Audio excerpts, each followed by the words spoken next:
எல்லாரும் எப்படி இருக்கீங்க? நல்லா இருக்கீங்களா?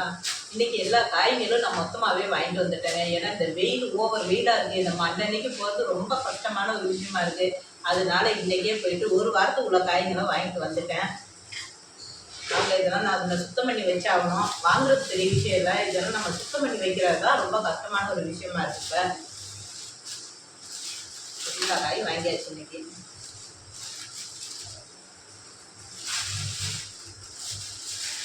நான் முதக்கு இப்போ எவ்வளவோ பரவாயில்ல, காய்ங்க விலைலாம் ரொம்ப கம்மியாக தான் இருக்குது. பாருங்க 20 ரூபாய் தான் இந்த ஒரு பூவேவும். நான் அதனால 2 பூவாக வாங்கிட்டு வந்துட்டேன்.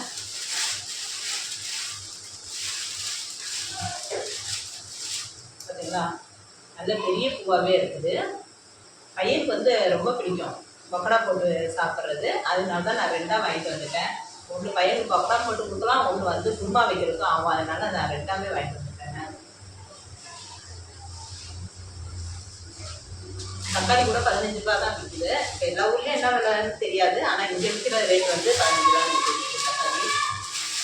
தக்காளி வீட்டில் இருக்கிறதுனால 1 கிலோ தான் வாங்கினேன்.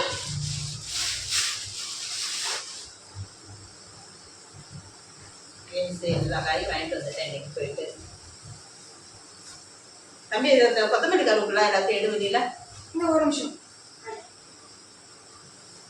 அம்மா எல்லாத்தையும் சுத்தம் பண்ணி இந்த டப்பாவில் போட்டு வச்சிடலாம்.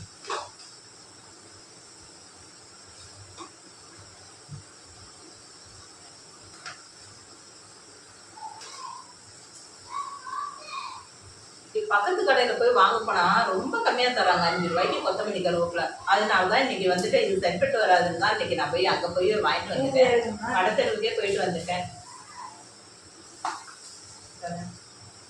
கடத்தெருவில் நம்ம காய்ங்க வாங்கினதுக்கு சும்மாவே கொடுக்குறாங்க இவ்வளோ கொத்தமல்லி கருவேப்பிலை. நம்ம இங்கே போய் 5 ரூபாய்க்கு வாங்கினா சும்மா ஒரு 2-3 தாங்க கிடைக்குது. அது வந்து ஒரு இவ்வளவுதான் வச்சிருக்காங்க. பாத்தீங்களா, இங்க உள்ள கடையிலேயே இவ்வளவுதான் வச்சிருக்காங்களாம். 5 ரூபாய்க்கு இவ்வளவு தராங்க. 5 ரூபாய்க்கு இந்த 2-3 தான் வாங்கிட்டு வர. அப்படின்னு எனக்கு பத்தவே மாட்டேங்குது. ஒரு ரசம் வச்சுட்டு ஒரு சாம்பார் வைக்கிறோம்னா சுத்தமா பத்த மாட்டேங்குது. இந்த 2-3 வச்சு நம்மளுக்கு அதுக்கு 5 ரூபா கொடுத்தாதான் கொடுக்குறாரு. எவ்வளவு காய் வாங்கினாலும் சில கடைகளை ஃப்ரீயா கொடுப்பாங்க, கொடுக்கவே மாட்டாரு. அது 5 ரூபாய்க்கு சும்மா ஒரு 2 கருவேப்பிலையே இந்த 2 கொத்தமல்லி தான் கிடைக்குது. இப்போ பாருங்க, நாங்கள் அதனாலே இன்னைக்கு அங்கே போயிட்டு வந்தேன். ஆனால் இது வந்து ரொம்ப தூரமும் இல்லை, கொஞ்சம் தூரம் தான். ஆனால் இவ்வளோ தூரம் போகிறது சங்கடப்பட்டு நான் போக மாட்டேன். ஆனால் இன்னைக்கு போன வரைக்கும் பாருங்க ஏதோ கீரை மாதிரி எந்த அளவுக்கு கொடுத்துருக்காங்க பாருங்க. ஆனால் இதெல்லாம் நான் சுத்தம் பண்ணி இந்த எடுத்து வைக்கணுங்க.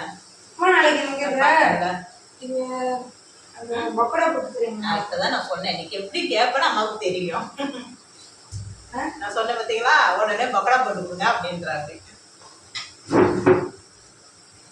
அந்த காய்கறி எல்லாத்தையும் எடுத்து வெளில வைப்பா. எல்லாம் ஒவ்வொன்றையும் கவர் போட்டு ஃப்ரிட்ஜில் வச்சிடலாம். முடிவு மெதுவாக எடுத்து வைங்க, எல்லாத்தையும் கீழே உருண்டுடும். பார்த்து பார்த்து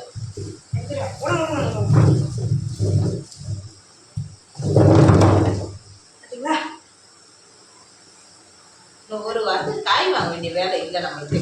ஏன்னா எல்லா காயும் வாங்கிட்டு வந்தாச்சு. சரிங்களா, விலையும் ரொம்ப கம்மி தாங்க. இன்னைக்கு எல்லா காயுமே விலை கம்மியாக தான் இருந்தது. எல்லாமே கிலோ வந்து 30 ரூபாக்குள்ளதான் இருந்தது. பார்த்தீங்களா, முள்ளங்கி 30 ரூபா தான், பொடலங்காய் 30 ரூபாய் தான்.